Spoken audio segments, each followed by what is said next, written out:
Hello' guys, good morning. মই আজি মানে এটা জালত মানে এনেকুৱা মাছ পাইছোঁ, হয়তো আপোনালোকে চিনি নাপায় আৰু দেখিও পোৱা নাই আৰু নামো নাজানে।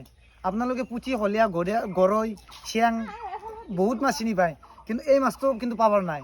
কিন্তু মই আজি 6-7 বছৰ আগতে মানে গোৱাত গৈছিলোঁ, যাওঁতে এই মাছটো দেখা পাইছিলোঁ নদীত গা ধোৱা যাওঁতে, মানে সাগৰত গা ধোৱা গৈছিলোঁ।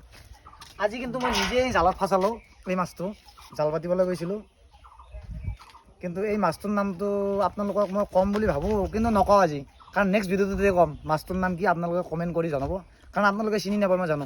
এই মাছটো উৰা গাটো সেইটো কটা, এইবিলাক কটা আছে আৰু একটুকুৰ চিম্বক আছে মুখত, মুখখন দেখিছে? মাছটো ক'ত পাইছিল? এই মাছটো আমাৰ গৰ্জন বিলত, জাৰাক বিলত। আৰু এই মাছটো মই ইয়াক ডাঙৰ কৰিম আৰু অহা বছৰ এনেকুৱা টাইমত মানে পুখুৰীৰ পৰা মই উদ্ধাৰ কৰিম। মানে গৰ্জন বিলটো ক'ত আছে? গৰ্জন বিলটো আমাৰ হাজো ভল্লাবাৰী বাক্তিয়াত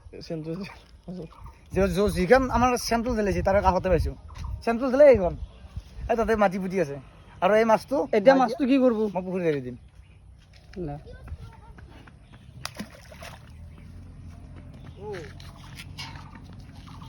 মাছ খাব